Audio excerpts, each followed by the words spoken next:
La Perse antique. Une contrée fière, surprenante, irréductible. Pendant des siècles, cet empire aux conquêtes et aux richesses inégalées est resté nimbé de mystères.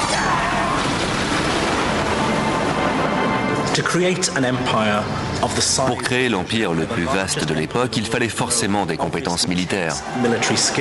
De la Méditerranée jusqu'en Asie, cette civilisation a été dirigée par des meneurs d'hommes exceptionnels, ambitieux et tout-puissants. Cyrus le Grand est l'un des rares à mériter cette épithète.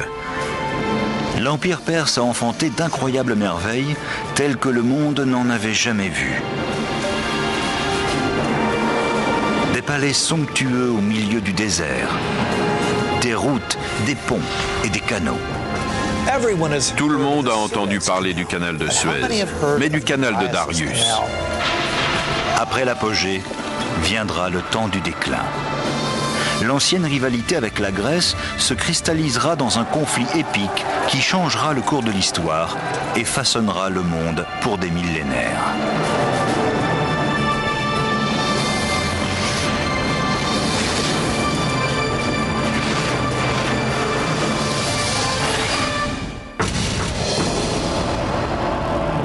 « 330 avant Jésus-Christ. Un jeune roi macédonien conquiert l'Empire perse et fait entrer son armée d'invasion dans sa fabuleuse capitale, Persépolis.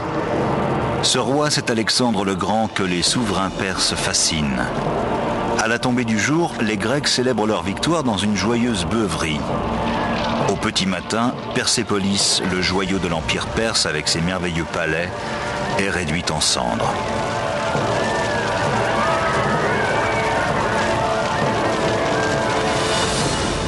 Plus de 2500 ans plus tard, ces colonnes, encore debout, témoignent du développement vertigineux que cet empire oublié a connu. Pour moi, la Perse, c'est le luxe, les riches tapisseries, les splendides tapis et la grosse peluche qui sert de chat à ma mère. Mais c'est aussi un roi formidable, Cyrus le Grand, défenseur de la tolérance religieuse et culturelle, qui a libéré les Juifs de Babylone. Je suis Peter Weller. Bienvenue en Perse. Vers l'an 4000 avant notre ère, deux tribus nomades se fixent sur le plateau iranien, les Mèdes au nord et les Perses au sud. Par nature, elles se soucient plus de survie que de conquête. En se sédentarisant, elles doivent apprendre à cultiver ces terres. Mais pour cela, il leur faut trouver de l'eau.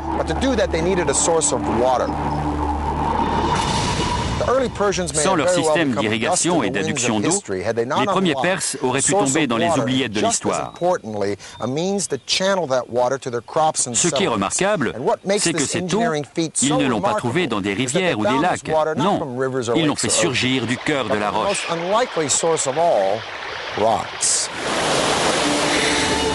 La Perse est née sur une terre rude et inhospitalière, à force de génie et de détermination. Il y a 3000 ans, des peuples nomades ou semi-nomades parcourent les étendues arides du plateau iranien. Pour trouver de l'eau, il faut marcher longtemps. Un mage sourcier est chargé d'imaginer un moyen pour l'amener jusqu'à son peuple.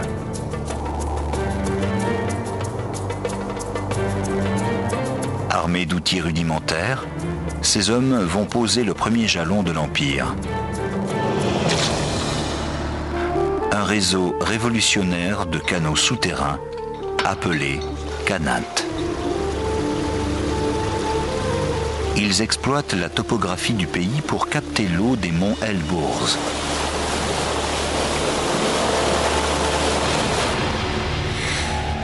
Des puits verticaux sont creusés. Puis un tunnel horizontal est dégagé vers l'amont sur une courte distance. Là, un nouveau puits est percé et le tunnel est prolongé. L'eau est parfois à 20, 30 ou 40 km de distance. Il faut beaucoup de savoir-faire pour que le tunnel de captation suive bien la couche de terrain aquifère jusqu'en haut de la montagne. L'inclinaison du canal souterrain est cruciale. Une unité d'élévation pour 100 unités à l'horizontale. Pas trop raide pour ne pas éroder le lit du canal souterrain et pas trop plate pour que l'eau puisse s'écouler. 2000 ans avant les célèbres aqueducs de la Rome antique, les Perses amenaient l'eau sur de longues distances dans des régions chaudes et arides avec un minimum de fuite et d'évaporation.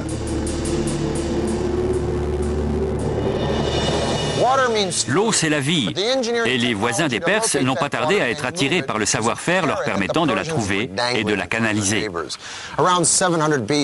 Vers l'an 700 avant Jésus-Christ, ces tribus se fédèrent autour du clan du légendaire Achéménès, dont la dynastie atteindra son apogée sous le règne de Cyrus le Grand. Cyrus a créé et fait prospérer un empire grâce à ses talents de stratège et de fin politique. C'était un chef excellent et bienveillant. Les historiens l'ont dit humaniste. Les Juifs voyaient en lui un messie. Ses concitoyens l'appelaient père. Et même les Grecs des îles Ioniennes qu'il avait conquises le trouvaient juste et éclairé.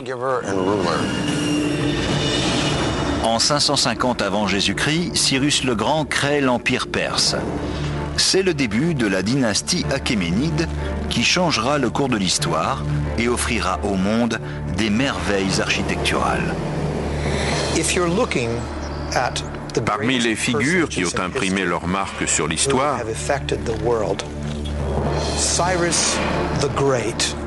Cyrus le Grand est l'un des rares à mériter cette épithète, à mériter d'être appelé le Grand. L'empire que dirigeait Cyrus était le plus vaste de l'Antiquité, peut-être même de tous les temps.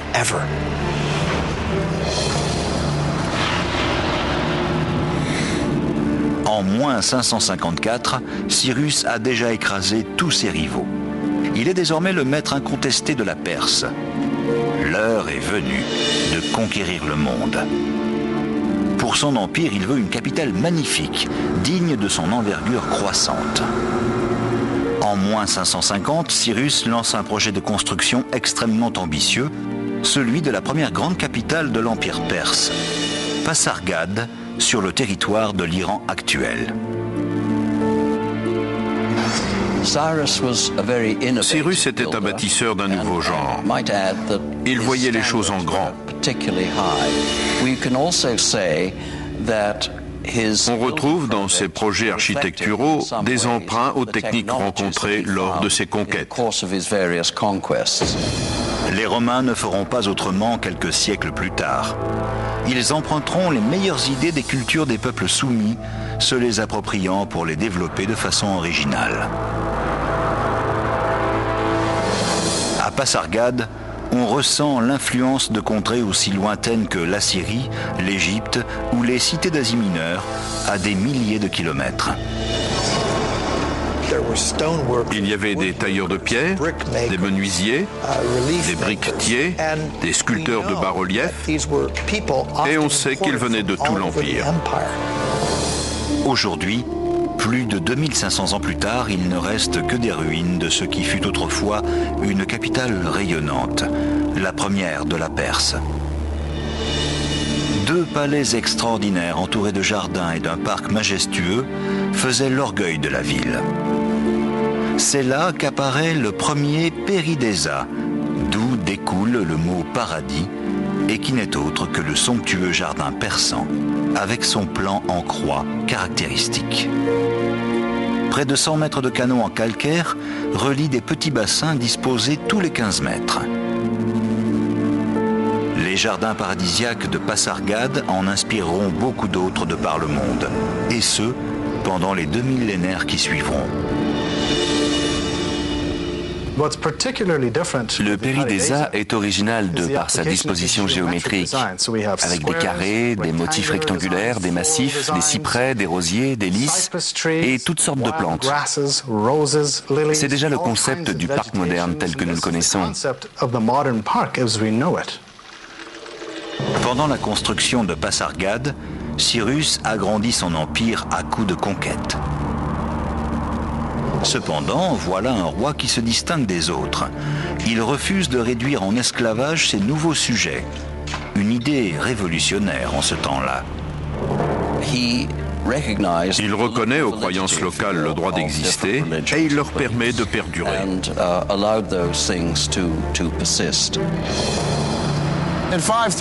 En moins 539, Cyrus prend Babylone, mais choisit d'entrer dans la ville en libérateur, venu sauver le peuple du despotisme.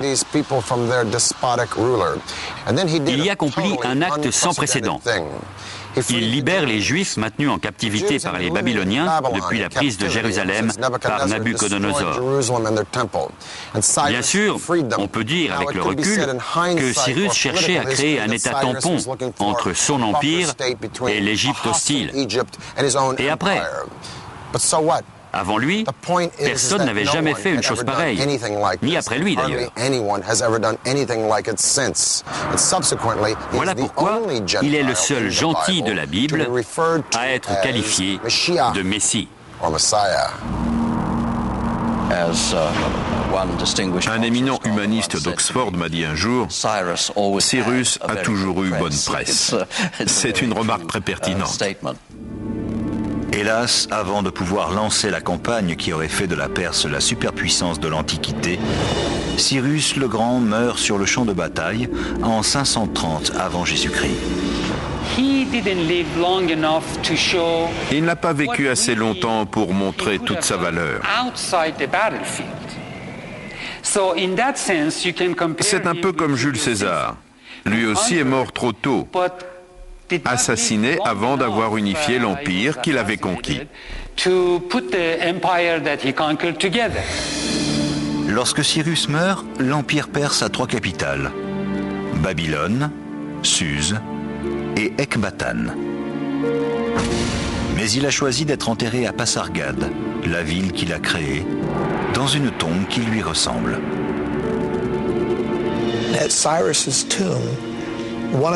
Son tombeau est très dépouillé. Il est à son image, simple, élégant. Cela montre l'humilité de cet homme. Les architectes de Cyrus ont conçu un ouvrage très épuré en pierre de taille. Sur une terrasse de dalles rectangulaires, ils ont installé des rampes et des poulies pour ériger un mausolée de près de 11 mètres de haut.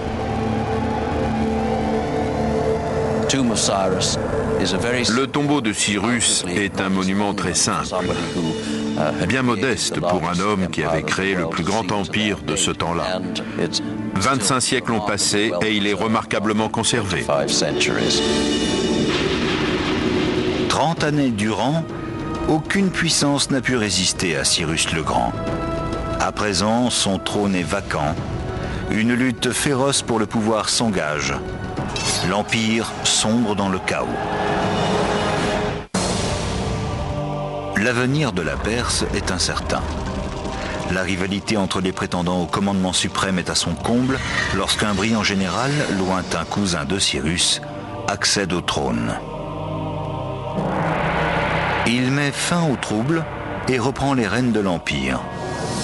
Son nom, Darius, sans doute le plus grand roi que la Perse ait connu, et l'un des plus grands bâtisseurs de tous les temps. Sitôt sur le trône, Darius se met au travail. Il fait reconstruire la vieille capitale, Suse, et y ajoute de superbes bâtiments ornés de briques vernies, au point que la magnificence de la ville sera citée dans la Bible.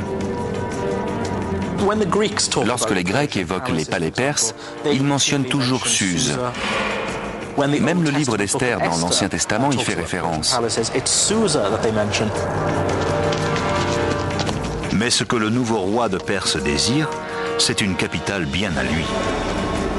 En 518 avant notre ère, Darius lance l'un des projets les plus ambitieux de l'Antiquité. Au nord-est de la ville actuelle de Shiraz, il crée Persépolis, ce qui signifie la ville perse en grec. Un Un vaste ensemble palatin érigé sur une plateforme monumentale y symbolise la grandeur de l'Empire. C'est une terrasse immense de plus de 125 000 mètres carrés qui a nécessité un réaménagement du terrain. Il a fallu niveler et construire un mur de soutènement. Darius voulait que la cité se voie de loin. Une ville construite sur une terrasse est visible à distance. Elle gagne en majesté, elle en impose. Persépolis est un défi architectural colossal, avec ses murailles de plus de 18 mètres de haut, épaisses de 10 mètres, et ses bâtiments aux colonnes richement décorées. Le chantier mobilise des milliers d'architectes, d'artisans et d'ouvriers venus des 4 coins de l'Empire, ainsi que des tonnes de matériaux. Dans l'Antiquité, de tels projets sollicitaient de véritables armées d'esclaves. Mais Darius, comme Cyrus avant lui, préfère rémunérer le travail des bâtisseurs. Chaque ouvrier recevait son dû. Chaque ouvrière aussi, puisqu'il y avait des femmes. Tous étaient payés en fonction de leurs tâches. Aucune dépense n'est épargnée. Persépolis sera un monument à la gloire de la Perse. Il ne faut pas oublier d'où viennent les Perses. À l'origine, c'étaient des tribus nomades qui vivaient sous la tente et élevaient le camp du jour au lendemain. Peu à peu, ils ont amélioré leurs tentes.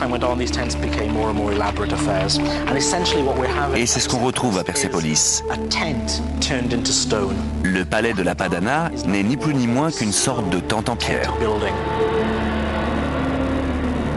La Padana est la magnifique salle d'audience de Darius. Les poteaux de bois qui soutenaient les toiles de tente deviennent des colonnes en pierre. Les tentures du toit sont remplacées par des toitures en cèdre. Donc on retrouve les origines nomades dans l'architecture perse. Mais il n'y a pas que ça. Les palais de la ville sont ornés d'or et d'argent, de tapisseries coûteuses et de céramiques colorées. Les murs se parent de bas-reliefs décrivant les visites d'ambassadeurs des régions conquises. La cité abrite d'autres réalisations tout aussi spectaculaires, bien que moins visibles, comme un réseau d'adduction d'eau et d'égouts sans pareil.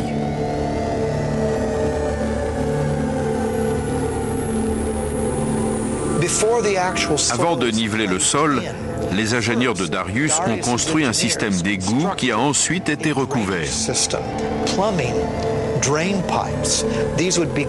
L'eau, elle, arrivait par le réseau de canal. Et le système de drainage emportait les effluents. Ça se passait sous la ville, à l'abri des regards.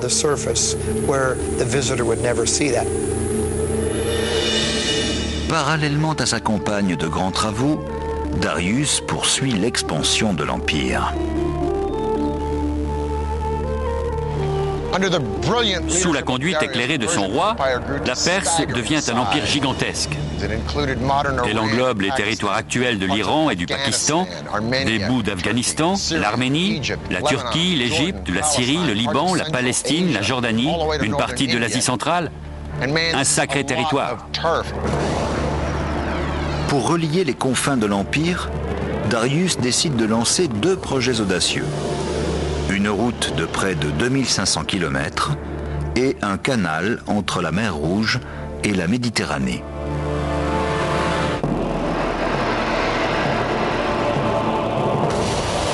L'Empire, il est vrai, a atteint des proportions ahurissantes. Darius Ier doit à présent le consolider et l'unifier. En 515 avant notre ère, il ordonne la construction d'une immense route en pierre qui traversera l'Empire de part en part. Longue de près de 2500 km, reliant Suse à Sardes, elle reçoit le nom de Voie royale. C'était un exploit en soi. La voie franchissait des montagnes, des forêts, des déserts. Le sol était damé pour le durcir. Ils n'avaient pas d'asphalte, mais ils savaient tasser du gravier sur la chaussée. Une route en pierre est indispensable dans les zones où l'eau affleure. Cela évite de se retrouver prisonnier de la boue. Mais pour ça, il faut surélever la route et disposer une première couche de matériaux capables d'absorber l'eau sans que la chaussée soit emportée.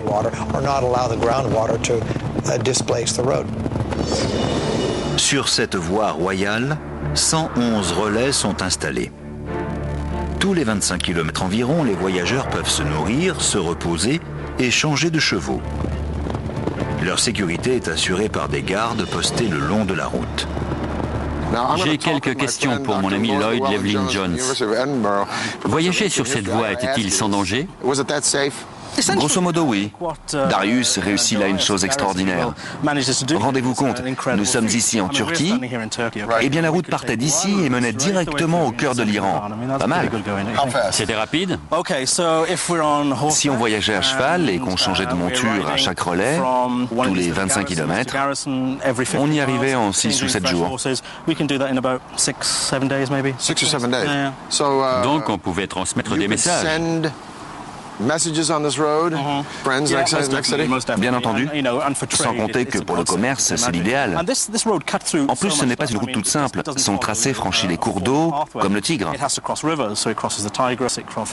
À l'aide d'un bac? Tout à fait. Elle s'accroche au flanc des montagnes, longe des rivières. Elle n'a pas de système de drainage comme les voies romaines qui viendront plus tard. Donc pas de caniveau? Non, rien de la sorte. Elle faisait environ 6 mètres de large avec des gravillons par-dessus. L'idéal pour les chevaux et les attelages. C'était une voie rapide. Merci de nous avoir éclairés sur cette route incroyable. Darius ne s'arrête pas là. Il veut contrôler plus étroitement un territoire connu pour ses richesses, l'Égypte. Et il est bien décidé à y ouvrir une nouvelle voie. Ses ingénieurs sont chargés d'achever le canal des Pharaons entre la mer Rouge et le delta du Nil. Tout le monde a entendu parler du canal de Suez, mais du canal de Darius. Darius ouvre un canal d'ouest en est entre la mer Rouge et le Nil. Forts de leur connaissance, les ingénieurs de Darius font percer le canal à l'aide d'outils en bronze et en fer. Le sable est dégagé, le fond couvert de pierres et la voie ouverte à la navigation. Il faudra 7 années de travail et une armée de tailleurs de pierres et d'ouvriers égyptiens pour achever ce canal de près de 200 km. C'était un canal en pointillé. Sur certains tronçons entre le Nil et la mer Rouge, les navires étaient hissés hors de l'eau et allaient sur la terre ferme jusqu'à la portion suivante du canal, où ils reprenaient leur navigation. Darius a dit « J'ai conquis l'Égypte. J'ai ordonné que ce canal soit creusé depuis le Nil jusqu'à la mer Rouge et des bateaux y ont navigué. » En l'an 500 avant notre ère, la Perse est le plus vaste empire que le monde ait connu. Plus vaste encore que celui de Rome à son apogée, 4 siècles plus tard. L'appétit de conquête de ce royaume invincible commence à effrayer une puissance émergente de la Méditerranée, celle des cités-États grecques. Un peu de géographie. Derrière moi, c'est la mer Noire. Là, c'est le détroit du Bosphore. Ici, je suis en Asie. Et de l'autre côté, là-bas, c'est l'Europe. En 494 avant Jésus-Christ, Darius soumet quelques villes de la côte turque qui se sont soulevées, soutenues par Athènes. Pour donner une leçon à cette dernière, il décide de l'attaquer. Mais comment faire? Il doit traverser le détroit. Pour cela, il jette un pont flottant sur des bateaux rangés bord à bord entre ces deux promontoires. Hérodote raconte qu'ainsi 70 000 hommes ont pu être lancés contre la Grèce. Incroyable! Les ingénieurs perses relient les deux rives du Bosphore en échouant des navires côte à côte en guise de fondation.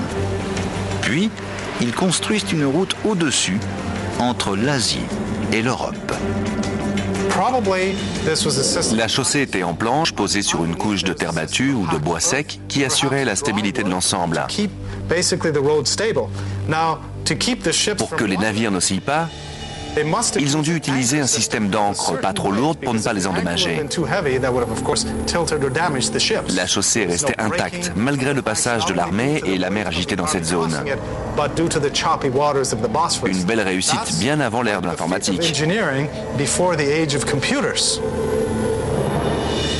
Fin août de l'an -490. Darius est entré en Grèce. Il a déjà pris la Macédoine. À présent, il s'apprête à combattre le général grec Thémistocle et son armée d'Athéniens et de Corinthiens à Marathon. Les Perses sont nombreux, 60 000, 140 000 hommes, voire plus selon la propagande des uns ou des autres. En gros, les Grecs se battent à 1 contre 10.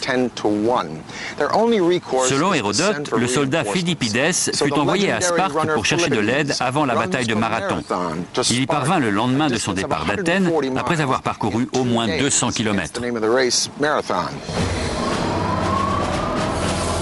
Les deux armées se font face de part et d'autre d'une vaste plaine. L'affrontement paraît favorable aux Perses, plus nombreux. La première guerre médique commence. Un petit groupe de Grecs attaque l'ennemi, semblant se jeter dans la gueule du loup. Mais le reste des forces grecques se divise en deux et ouvre deux autres fronts.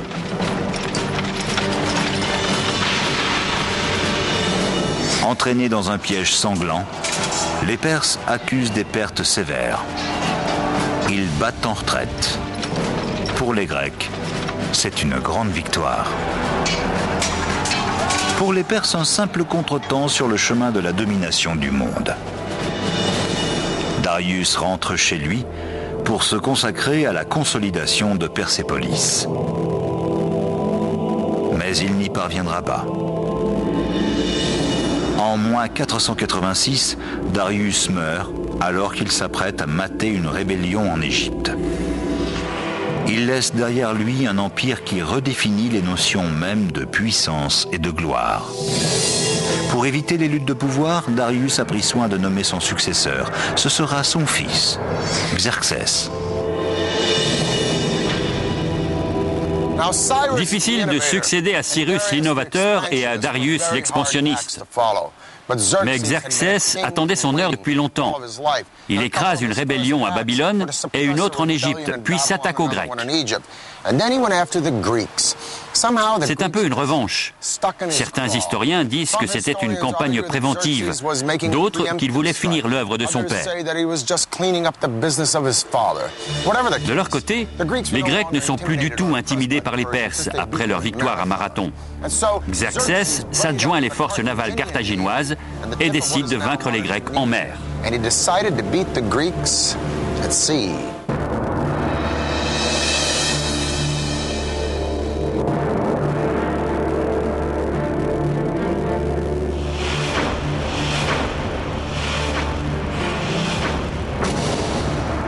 Voilà 10 ans que les Grecs ont défait les Perses à Marathon. Xerxès, le fils de Darius, règne sans partage sur son empire et il veut venger l'affront. La Grèce commence à peine à s'imposer. Cette coalition de cités-États très différentes, démocratiques ou tyranniques, trouve sa cohésion dans une même haine de la Perse. Une nouvelle guerre médique se prépare. Son issue changera le cours de l'histoire. Pour les Grecs, tous les peuples étrangers étaient des barbares. Le clivage entre Est et Ouest, qui continue aujourd'hui, a commencé avec les Perses et les Grecs. Dans l'histoire militaire, l'invasion perse de la Grèce est un fleuron de stratégie et de technique. C'est une attaque massive, avec un assaut sur terre et sur mer, qui nécessite des trésors d'ingéniosité. Xerxès veut que ses forces entrent en Grèce par l'isthme de Corinthe. Le roi ordonne à ses ingénieurs de trouver le moyen de percer les défenses grecques. Il veut mettre à profit l'immense savoir-faire des Perses en matière de grands travaux.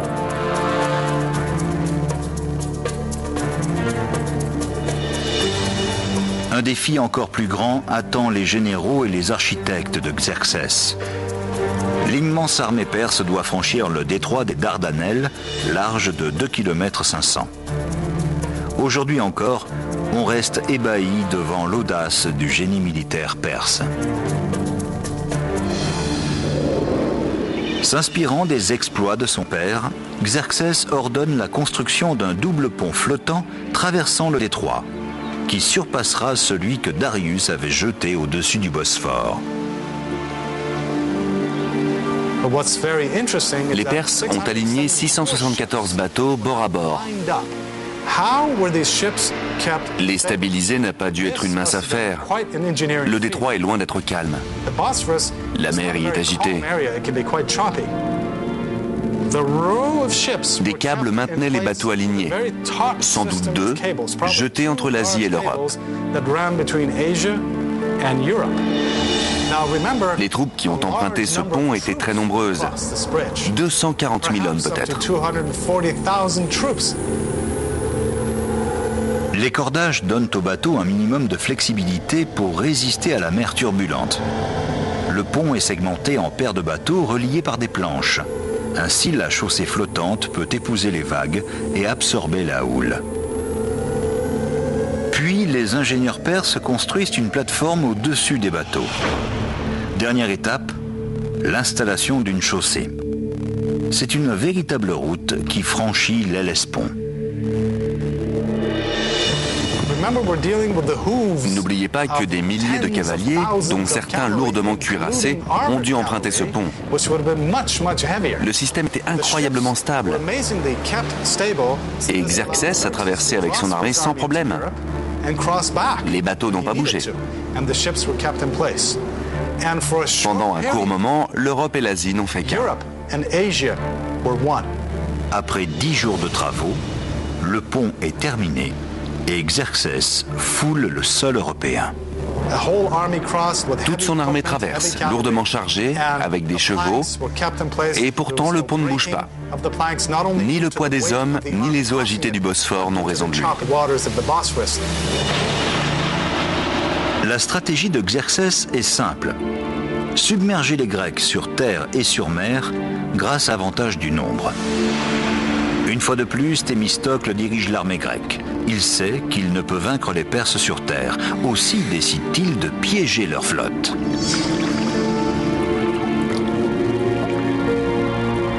À l'insu des Perses, il quitte le champ de bataille avec le gros de ses troupes, ne laissant que 6000 Spartiates derrière lui. Les Grecs choisissent le lieu du premier affrontement, les Thermopyles, un col de montagne si étroit qu'il ne peut être franchi que par un chariot à la fois.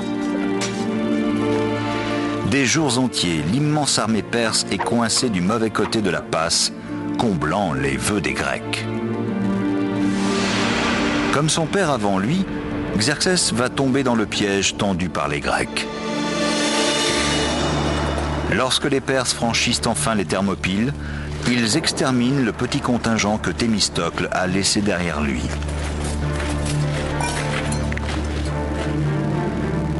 Mais lorsque Xerxès parvient à Athènes, c'est pour la trouver déserte. Convaincu d'avoir été dupé, il décide de se venger. Alors que des générations de rois perses se sont distingués par leur tolérance, il donne l'ordre de brûler Athènes.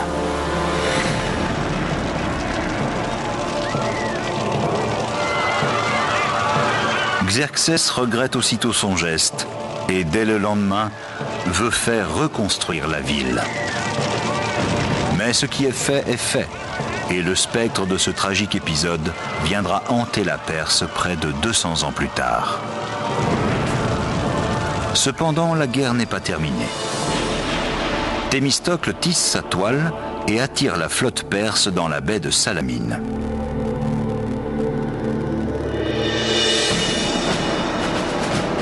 Là, il lance une attaque surprise. Le piège se referme sur les navires de Xerxès, incapables de manœuvrer dans l'étroite baie. Les Grecs lancent leur puissante trirème contre l'ennemi. C'est une victoire décisive. Xerxès rentre chez lui vaincu. Désormais, la Perse n'est plus invincible. Seul instant de grâce de la défaite de Salamine, Artémise, reine d'Halicarnasse, participe au combat à la tête d'un navire. Elle feinte les Grecs et parvient à prendre la fuite. Sa bravoure impressionne Xerxès, qui se serait écrié « Mes hommes sont devenus des femmes et mes femmes des hommes ». Les guerres médiques marquent le début de l'âge d'or d'Athènes. L'empire perse, lui, vacille. Ce sera un jeune prince, fervent admirateur des grands souverains perses, qui lui portera le coup fatal.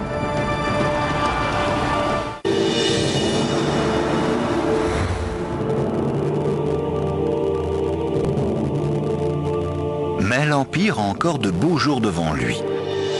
En 465 avant Jésus-Christ, Xerxès meurt assassiné. Son fils, Artaxerxès, lui succède, bien déterminé à redorer le blason de la Perse. Il s'attaque au chantier initié par son grand-père, Darius Ier. 40 ans après le début des travaux, Persépolis est toujours inachevée. Artaxerxès décide d'édifier un palais époustouflant, celui des 100 colonnes.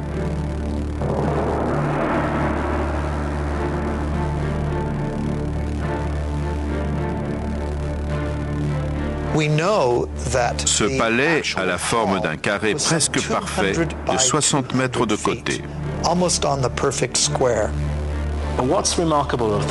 Les colonnes de Persépolis ont ceci de remarquable que lorsqu'on regarde leur fût monté à plusieurs mètres de hauteur, on ne voit pas une pierre qui dépasse. Rien. Elles sont parfaitement verticales. À l'époque, ils travaillaient avec des outils primitifs, des mailles en pierre et des ciseaux en bronze. C'est tout. Mais les cannelures sur les colonnes sont taillées avec une telle précision qu'on y voit la marque d'artisans de grand talent. Les colonnes sont constituées d'un empilement de segments appelés tambours. On installait des échafaudages autour de la base de la colonne, puis à l'aide d'une grue, on mettait chaque tambour en place.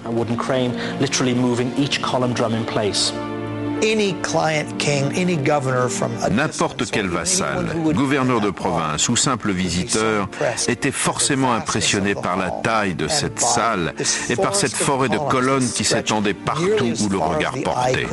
C'était un bâtiment extraordinaire. Aux confins de l'Empire, un autre bâtiment va devenir l'une des 7 merveilles du monde. En l'an -353, l'épouse du roi Mosol fait édifier un tombeau de toute beauté en hommage à son défunt mari. Ce sera le mausolée d'Halicarnasse.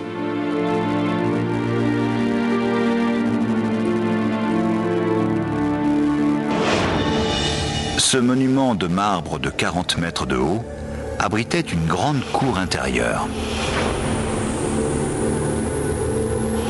L'édifice supportait une pyramide et était flanqué d'escaliers menant symboliquement au paradis.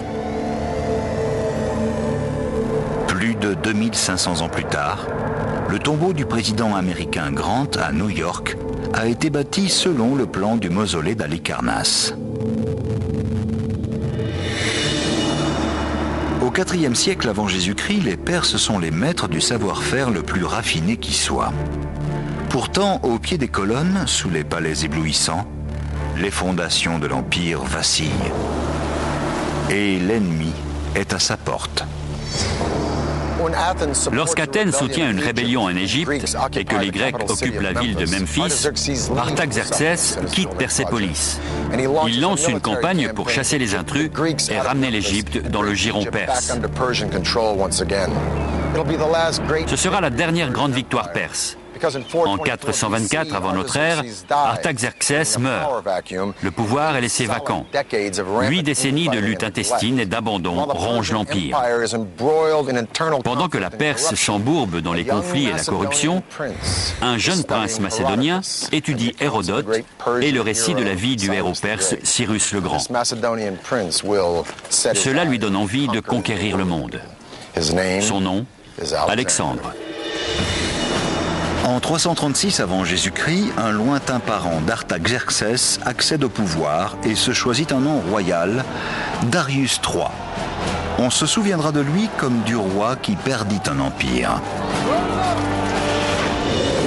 Pendant 4 ans, Alexandre et Darius III s'affrontent au cours de plusieurs batailles.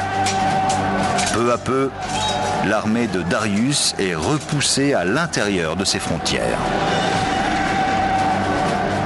En moins 330, Alexandre est aux portes du joyau de l'Empire, Persépolis. Alexandre a fait sien le respect des Perses envers les vaincus.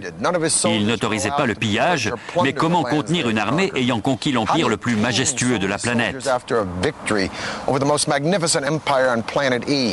Peut-être que ces soldats étaient indisciplinés ou pleins de ressentiment à cause de l'incendie d'Athènes par les Perses. Quoi qu'il en soit, ils se sont déchaînés. Après avoir fêté la victoire, ils ont pillé le trésor. Et malheureusement, ils ont mis le feu à la ville.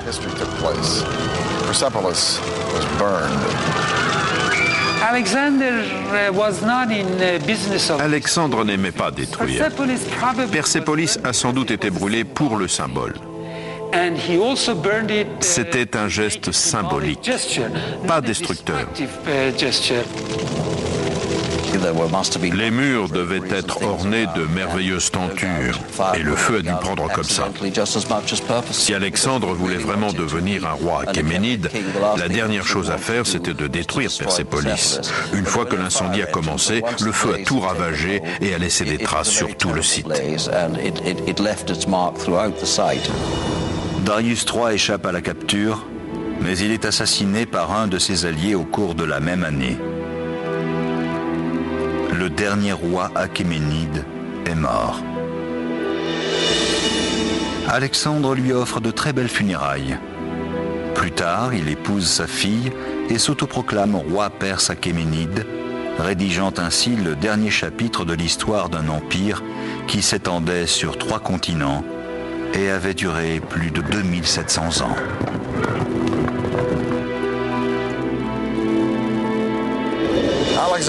Alexandre, qui admirait les rois perses, poursuivra les assassins de Darius et les exécutera lui-même. Pour lui, seul un roi pouvait tuer un autre roi. Aurait-il tué Darius ? Probablement pas, car Alexandre n'a pas créé un empire. Il a conquis celui que Cyrus avait fait naître. Son génie a été de récupérer et d'utiliser la Perse, qui existait bien avant sa naissance. Un empire qui a légué au monde une culture, un raffinement et un luxe qui perdureront bien après la mort d'Alexandre. C'était Peter Weller.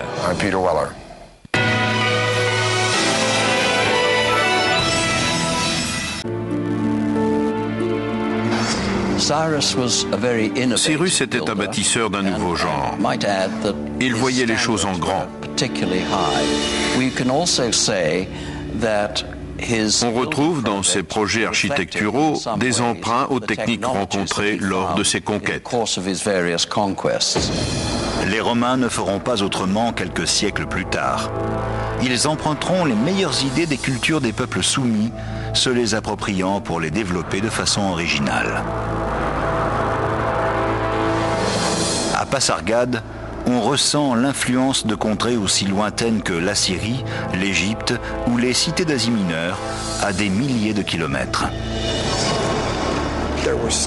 Il y avait des tailleurs de pierre, des menuisiers, des briquetiers, des sculpteurs de bas-relief, et on sait qu'ils venaient de tout l'Empire. Aujourd'hui, plus de 2500 ans plus tard, il ne reste que des ruines de ce qui fut autrefois une capitale rayonnante, la première de la Perse. 2 palais extraordinaires entourés de jardins et d'un parc majestueux faisaient l'orgueil de la ville. C'est là qu'apparaît le premier Péridésa, d'où découle le mot paradis, et qui n'est autre que le somptueux jardin persan, avec son plan en croix caractéristique. Près de 100 mètres de canaux en calcaire relient des petits bassins disposés tous les 15 mètres. Les jardins paradisiaques de Pasargade en inspireront beaucoup d'autres de par le monde, et ce, pendant les 2 millénaires qui suivront. Le Péridésa est original de par sa disposition géométrique, avec des carrés, des motifs rectangulaires, des massifs, des cyprès, des rosiers, des lys et toutes sortes de plantes. C'est déjà le concept du parc moderne tel que nous le connaissons. Pendant la construction de Pasargade, Cyrus agrandit son empire à coups de conquêtes. Cependant, voilà un roi qui se distingue des autres. Il refuse de réduire en esclavage ses nouveaux sujets. Une idée révolutionnaire en ce temps-là. Il reconnaît aux croyances locales le droit d'exister et il leur permet de perdurer.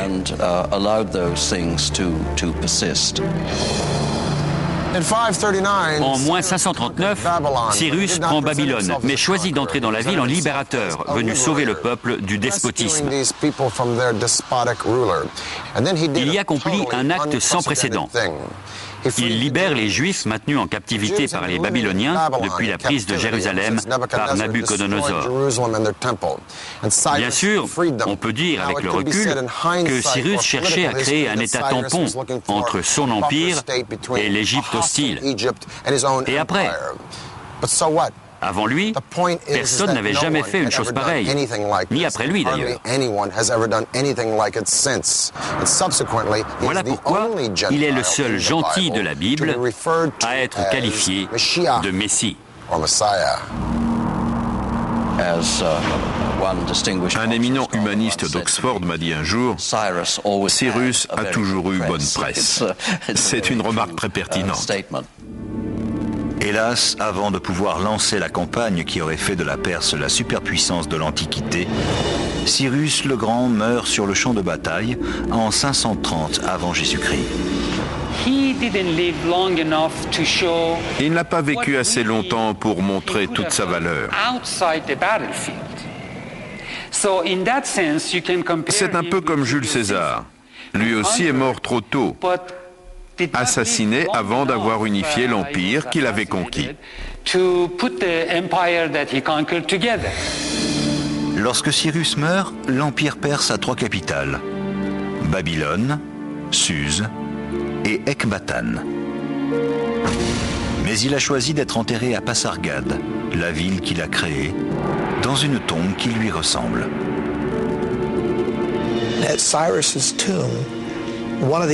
Son tombeau est très dépouillé. Il est à son image, simple, élégant.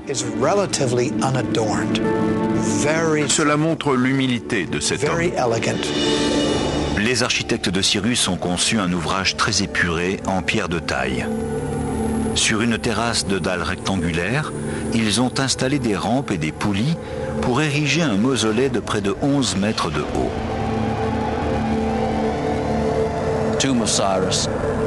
Le tombeau de Cyrus est un monument très simple, bien modeste pour un homme qui avait créé le plus grand empire de ce temps-là.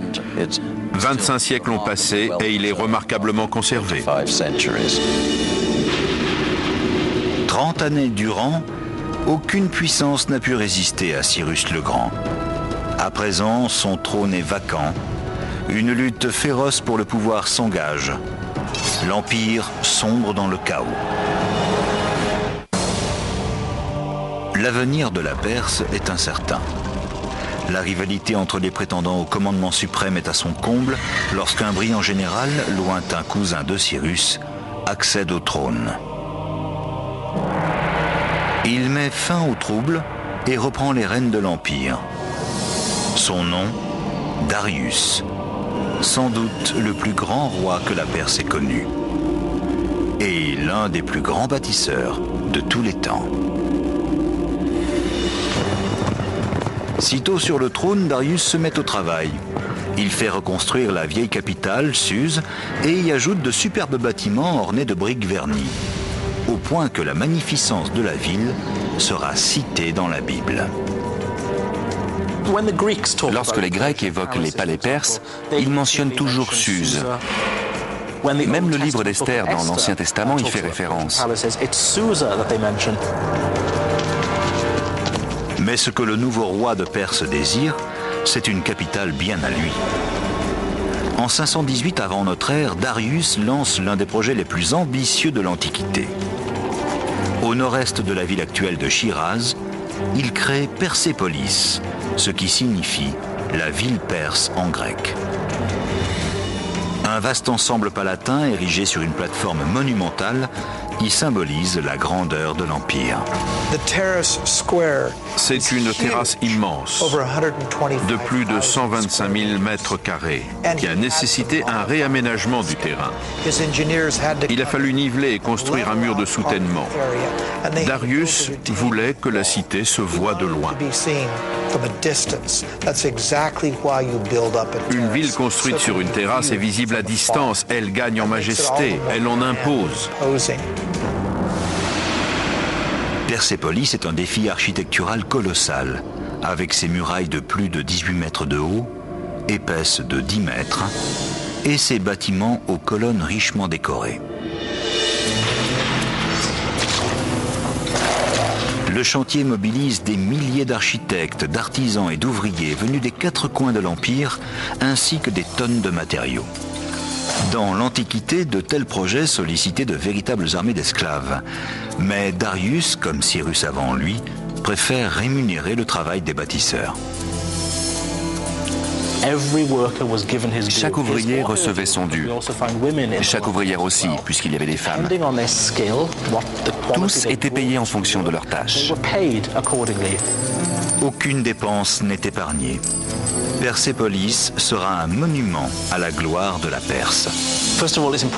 Il ne faut pas oublier d'où viennent les Perses. À l'origine, c'étaient des tribus nomades qui vivaient sous la tente et élevaient le camp du jour au lendemain.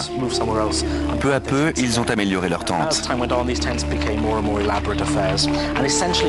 Et c'est ce qu'on retrouve à Persépolis.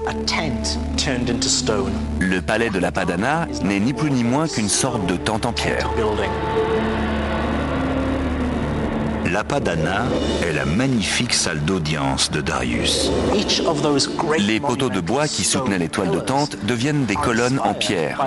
Les tentures du toit sont remplacées par des toitures en cèdre. Donc on retrouve les origines nomades dans l'architecture perse. Mais il n'y a pas que ça. Les palais de la ville sont ornés d'or et d'argent, de tapisseries coûteuses et de céramiques colorées. Les murs se parent de bas-reliefs décrivant les visites d'ambassadeurs des régions conquises. La cité abrite d'autres réalisations tout aussi spectaculaires, bien que moins visibles, comme un réseau d'adduction d'eau et d'égouts sans pareil.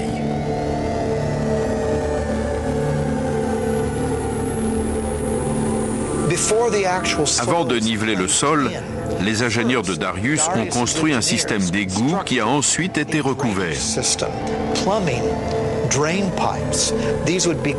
L'eau, elle, arrivait par le réseau de canal. Et le système de drainage emportait les effluents. Ça se passait sous la ville, à l'abri des regards.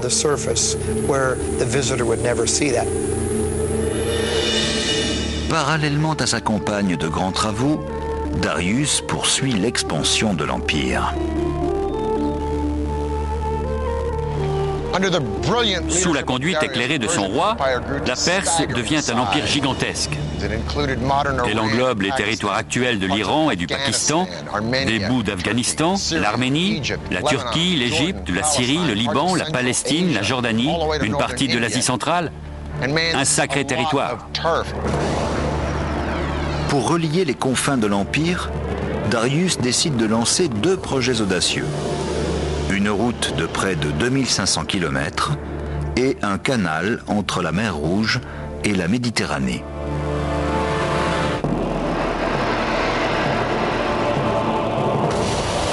L'Empire, il est vrai, a atteint des proportions ahurissantes. Darius Ier doit à présent le consolider et l'unifier. En 515 avant notre ère, il ordonne la construction d'une immense route en pierre qui traversera l'Empire de part en part. Longue de près de 2500 km, reliant Suse à Sardes, elle reçoit le nom de Voie royale. C'était un exploit en soi. La voie franchissait des montagnes, des forêts, des déserts. Le sol était damé pour le durcir. Il n'avait pas d'asphalte, mais il savait tasser du gravier sur la chaussée. Une route en pierre est indispensable dans les zones où l'eau affleure. Cela évite de se retrouver prisonnier de la boue. Mais pour ça, il faut surélever la route et disposer une première couche de matériaux capables d'absorber l'eau sans que la chaussée soit emportée.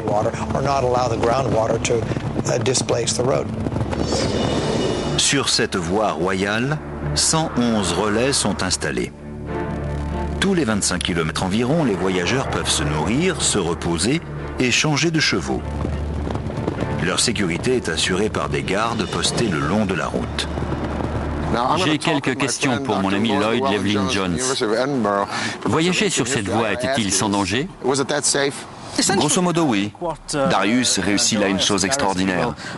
Rendez-vous compte, nous sommes ici en Turquie, et bien la route partait d'ici et menait directement au cœur de l'Iran. Pas mal. C'était rapide? Si on voyageait à cheval et qu'on changeait de monture à chaque relais, tous les 25 km, on y arrivait en 6 ou 7 jours. Donc on pouvait transmettre des messages. Bien entendu, sans compter que pour le commerce, c'est l'idéal. En plus, ce n'est pas une route toute simple. Son tracé franchit les cours d'eau, comme le Tigre. À l'aide d'un bac? Tout à fait. Elle s'accroche au flanc des montagnes, longe des rivières. Elle n'a pas de système de drainage comme les voies romaines qui viendront plus tard. Donc pas de caniveau? Non, rien de la sorte. Elle faisait environ 6 mètres de large avec des gravillons par-dessus. L'idéal pour les chevaux et les attelages. C'était une voie rapide. Merci de nous avoir éclairés sur cette route incroyable. Darius ne s'arrête pas là. Il veut contrôler plus étroitement un territoire connu pour ses richesses, l'Égypte. Et il est bien décidé à y ouvrir une nouvelle voie. Ses ingénieurs sont chargés d'achever le canal des Pharaons entre la mer Rouge et le delta du Nil. Tout le monde a entendu parler du canal de Suez, mais du canal de Darius. Darius ouvre un canal d'ouest en est entre la mer Rouge et le Nil. Forts de leur connaissance, les ingénieurs de Darius font percer le canal à l'aide d'outils en bronze et en fer. Le sable est dégagé, le fond couvert de pierres et la voie ouverte à la navigation. Il faudra 7 années de travail et une armée de tailleurs de pierres et d'ouvriers égyptiens pour achever ce canal de près de 200 km.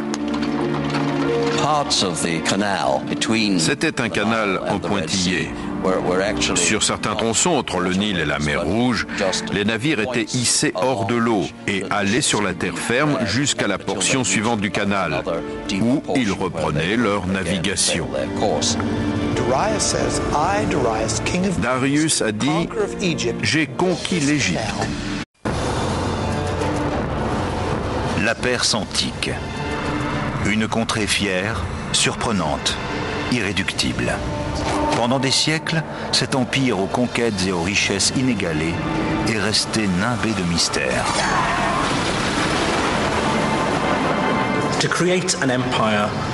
Pour créer l'empire le plus vaste de l'époque, il fallait forcément des compétences militaires.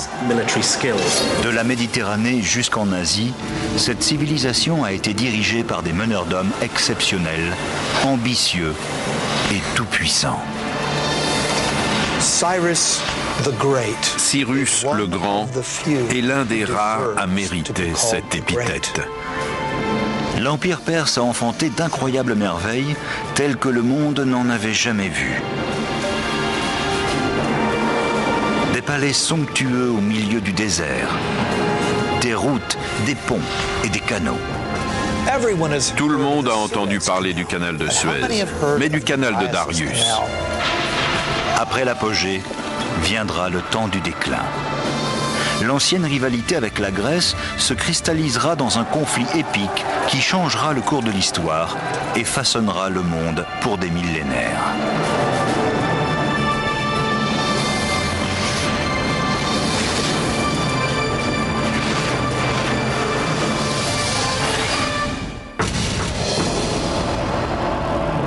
« 330 avant Jésus-Christ. Un jeune roi macédonien conquiert l'Empire perse et fait entrer son armée d'invasion dans sa fabuleuse capitale, Persépolis. Ce roi, c'est Alexandre le Grand que les souverains perses fascinent. À la tombée du jour, les Grecs célèbrent leur victoire dans une joyeuse beuverie. Au petit matin, Persépolis, le joyau de l'Empire perse avec ses merveilleux palais, est réduit en cendres.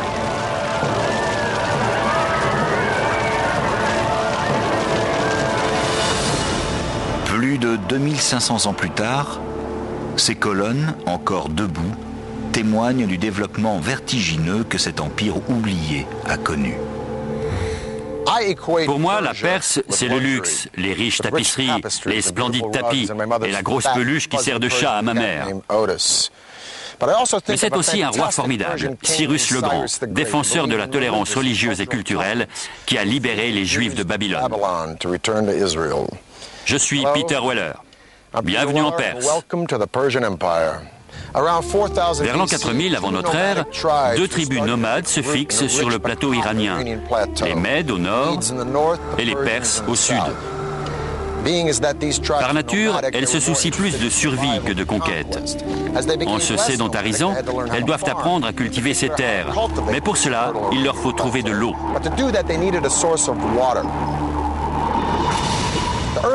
Sans leur système d'irrigation et d'adduction d'eau, les premiers Perses auraient pu tomber dans les oubliettes de l'histoire. Ce qui est remarquable, c'est que cette eau, ils ne l'ont pas trouvée dans des rivières ou des lacs. Non, ils l'ont fait surgir du cœur de la roche.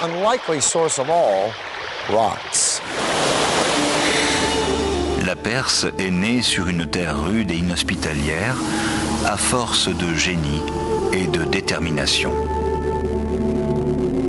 Il y a 3000 ans, des peuples nomades ou semi-nomades parcourent les étendues arides du plateau iranien.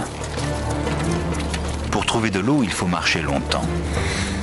Un mage sourcier est chargé d'imaginer un moyen pour l'amener jusqu'à son peuple.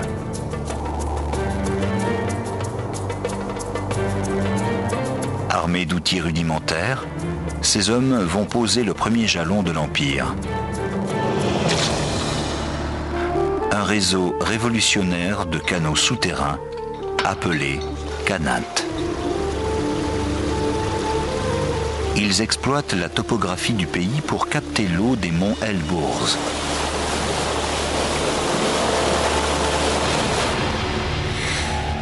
Des puits verticaux sont creusés. Puis un tunnel horizontal est dégagé vers l'amont sur une courte distance. Là, un nouveau puits est percé et le tunnel est prolongé. L'eau est parfois à 20, 30 ou 40 km de distance.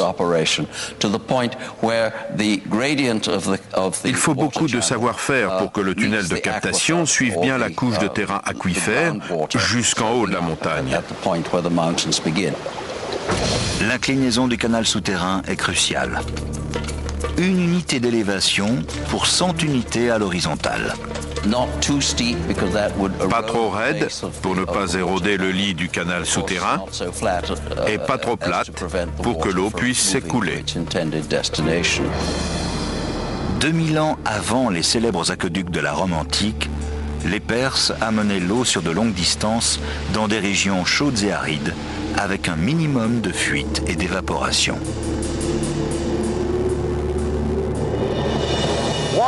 L'eau, c'est la vie. Et les voisins des Perses n'ont pas tardé à être attirés par le savoir-faire leur permettant de la trouver et de la canaliser. Vers l'an 700 avant Jésus-Christ, ces tribus se fédèrent autour du clan du légendaire Achéménès, dont la dynastie atteindra son apogée sous le règne de Cyrus le Grand. Cyrus a créé et fait prospérer un empire grâce à ses talents de stratège et de fin politique. C'était un chef excellent et bienveillant. Les historiens l'ont dit humaniste. Les Juifs voyaient en lui un messie. Ses concitoyens l'appelaient père. Et même les Grecs des îles Ioniennes qu'il avait conquises le trouvaient juste et éclairé. En 550 avant Jésus-Christ, Cyrus le Grand crée l'Empire perse. C'est le début de la dynastie achéménide qui changera le cours de l'histoire et offrira au monde des merveilles architecturales. Parmi les figures qui ont imprimé leur marque sur l'histoire,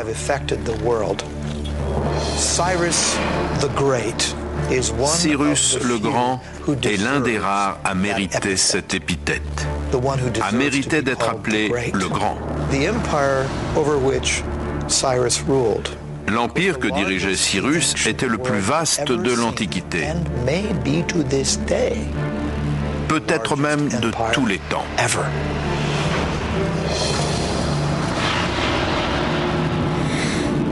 En moins 554, Cyrus a déjà écrasé tous ses rivaux.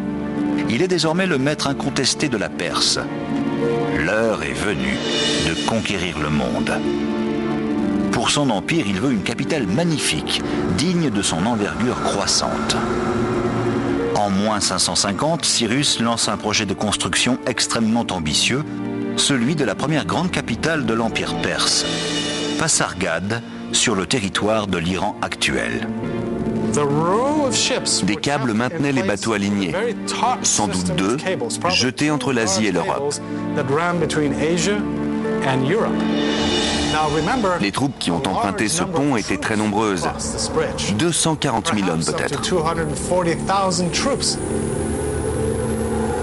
Les cordages donnent au bateau un minimum de flexibilité pour résister à la mer turbulente.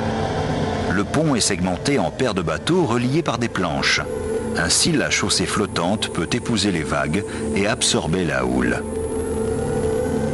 Puis, les ingénieurs perses construisent une plateforme au-dessus des bateaux. Dernière étape, l'installation d'une chaussée. C'est une véritable route qui franchit l'Hellespont. N'oubliez pas que des milliers de cavaliers, dont certains lourdement cuirassés, ont dû emprunter ce pont. Le système était incroyablement stable. Et Xerxès a traversé avec son armée sans problème. Les bateaux n'ont pas bougé. Pendant un court moment, l'Europe et l'Asie n'ont fait qu'un. Après 10 jours de travaux, le pont est terminé et Xerxès foule le sol européen. Toute son armée traverse, lourdement chargée, avec des chevaux, et pourtant le pont ne bouge pas. Ni le poids des hommes, ni les eaux agitées du Bosphore n'ont raison de lui. La stratégie de Xerxès est simple. Submerger les Grecs sur terre et sur mer grâce à l'avantage du nombre. Une fois de plus, Thémistocle dirige l'armée grecque. Il sait qu'il ne peut vaincre les Perses sur terre. Aussi décide-t-il de piéger leur flotte.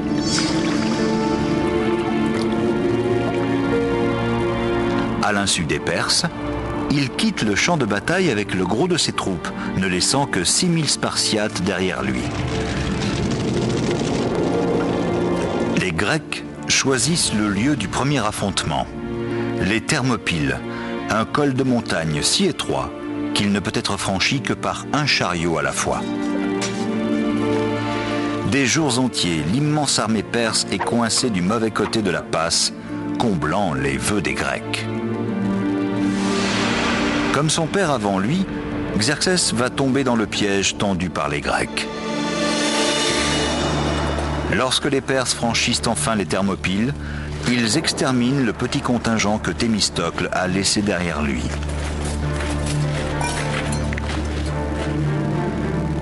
Mais lorsque Xerxès parvient à Athènes, c'est pour la trouver déserte. Convaincu d'avoir été dupé, il décide de se venger. Alors que des générations de rois perses se sont distingués par leur tolérance, il donne l'ordre de brûler Athènes.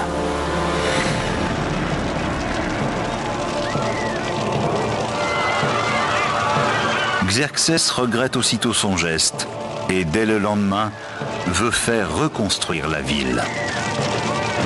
Mais ce qui est fait, et le spectre de ce tragique épisode viendra hanter la Perse près de 200 ans plus tard. Cependant, la guerre n'est pas terminée. Thémistocle tisse sa toile et attire la flotte perse dans la baie de Salamine.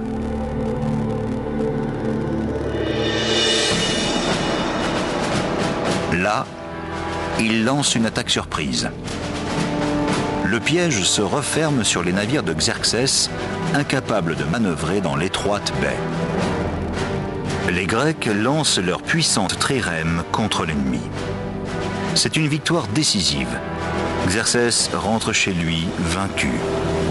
Désormais, la Perse n'est plus invincible. Seul instant de grâce de la défaite de Salamine, Artémise, reine d'Halicarnasse, participe au combat à la tête d'un navire. Elle feinte les Grecs et parvient à prendre la fuite. Sa bravoure impressionne Xerxès, qui se serait écrié « Mes hommes sont devenus des femmes et mes femmes des hommes ». Les guerres médiques marquent le début de l'âge d'or d'Athènes. L'empire perse, lui, vacille. Ce sera un jeune prince, fervent admirateur des grands souverains perses, qui lui portera le coup fatal.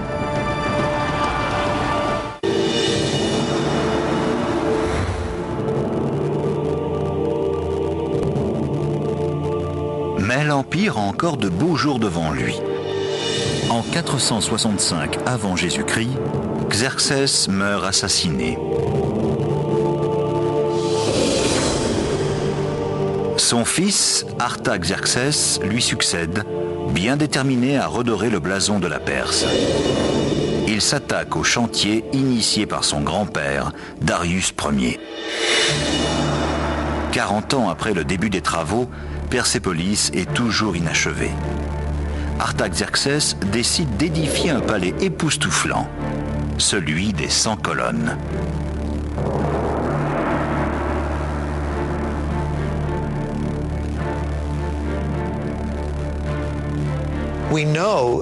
Ce palais a la forme d'un carré presque parfait de 60 mètres de côté.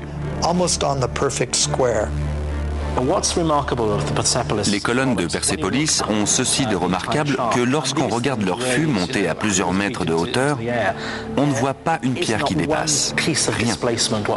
Elles sont parfaitement verticales.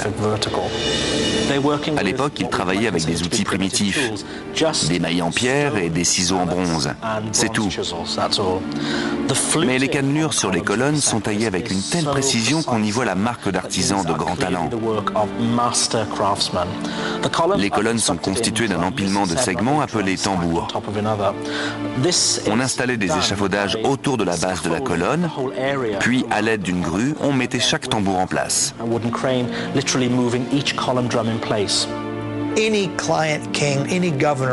N'importe quel vassal, gouverneur de province ou simple visiteur était forcément impressionné par la taille de cette salle et par cette forêt de colonnes qui s'étendait partout où le regard portait. C'était un bâtiment extraordinaire.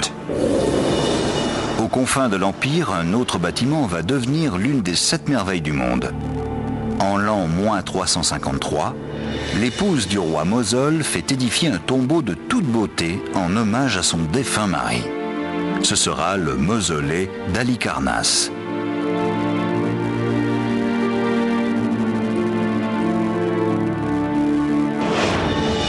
Ce monument de marbre de 40 mètres de haut abritait une grande cour intérieure. J'ai ordonné que ce canal soit creusé depuis le Nil jusqu'à la mer Rouge et des bateaux y ont navigué. En l'an 500 avant notre ère, la Perse est le plus vaste empire que le monde ait connu. Plus vaste encore que celui de Rome à son apogée, 4 siècles plus tard.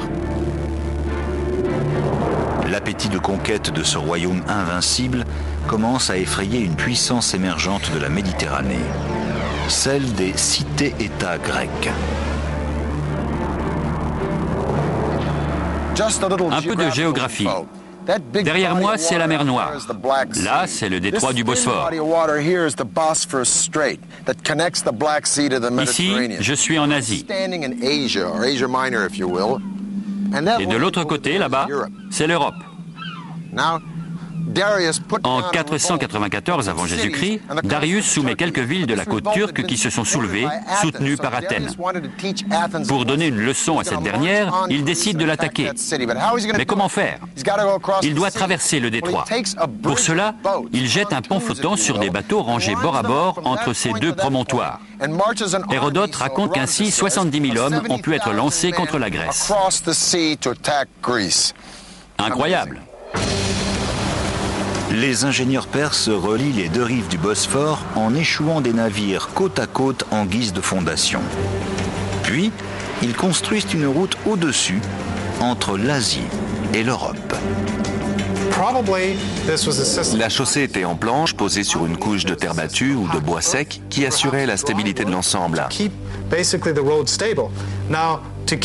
Pour que les navires n'oscillent pas, ils ont dû utiliser un système d'encre pas trop lourde pour ne pas les endommager. La chaussée est restée intacte, malgré le passage de l'armée et la mer agitée dans cette zone. Une belle réussite bien avant l'ère de l'informatique. Fin août de l'an -490. Darius est entré en Grèce. Il a déjà pris la Macédoine. À présent, il s'apprête à combattre le général grec Thémistocle et son armée d'Athéniens et de Corinthiens à Marathon. Les Perses sont nombreux, 60 000, 140 000 hommes, voire plus selon la propagande des uns ou des autres. En gros, les Grecs se battent à 1 contre 10. Selon Hérodote, le soldat Phidippides fut envoyé à Sparte pour chercher de l'aide avant la bataille de Marathon. Il y parvint le lendemain de son départ d'Athènes, après avoir parcouru au moins 200 km.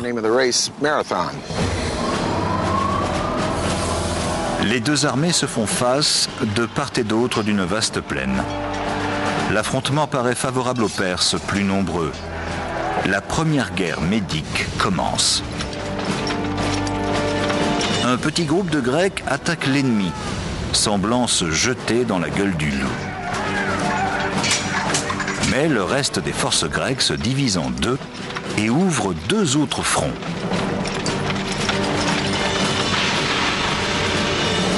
Entraînés dans un piège sanglant, les Perses accusent des pertes sévères. Ils battent en retraite. Pour les Grecs, c'est une grande victoire.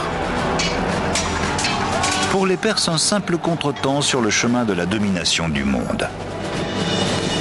Darius rentre chez lui pour se consacrer à la consolidation de Persépolis.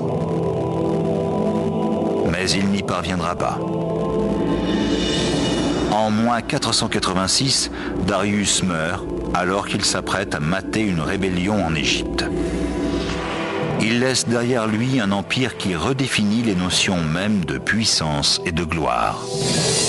Pour éviter les luttes de pouvoir, Darius a pris soin de nommer son successeur. Ce sera son fils, Xerxès.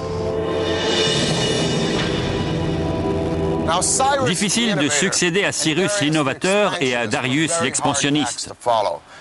Mais Xerxès attendait son heure depuis longtemps. Il écrase une rébellion à Babylone et une autre en Égypte, puis s'attaque aux Grecs. C'est un peu une revanche. Certains historiens disent que c'était une campagne préventive, d'autres qu'il voulait finir l'œuvre de son père. De leur côté, les Grecs ne sont plus du tout intimidés par les Perses après leur victoire à Marathon. Xerxès s'adjoint les forces navales carthaginoises et décide de vaincre les Grecs en mer.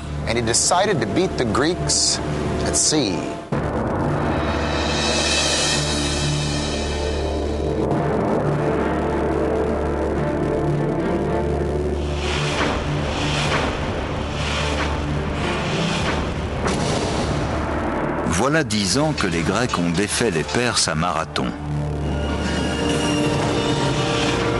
Xerxès, le fils de Darius, règne sans partage sur son empire et il veut venger l'affront. La Grèce commence à peine à s'imposer. Cette coalition de cités-États très différentes, démocratiques ou tyranniques, trouve sa cohésion dans une même haine de la Perse. Une nouvelle guerre médique se prépare. Son issue changera le cours de l'histoire. Pour les Grecs, tous les peuples étrangers étaient des barbares. Le clivage entre Est et Ouest, qui continue aujourd'hui, a commencé avec les Perses et les Grecs. Dans l'histoire militaire, l'invasion perse de la Grèce est un fleuron de stratégie et de technique. C'est une attaque massive, avec un assaut sur terre et sur mer, qui nécessite des trésors d'ingéniosité.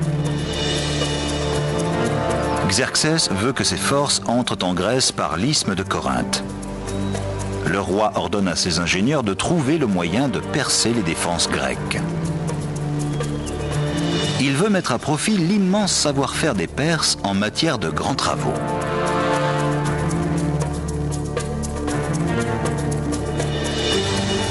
Un défi encore plus grand attend les généraux et les architectes de Xerxès. L'immense armée perse doit franchir le détroit des Dardanelles, large de 2,5 km. Aujourd'hui encore, on reste ébahi devant l'audace du génie militaire perse.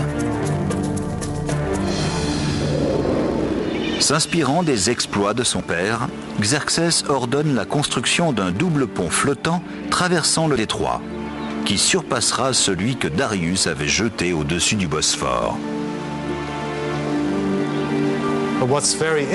Les Perses ont aligné 674 bateaux bord à bord. Les stabiliser n'a pas dû être une mince affaire. Le détroit est loin d'être calme. La mer y est agitée.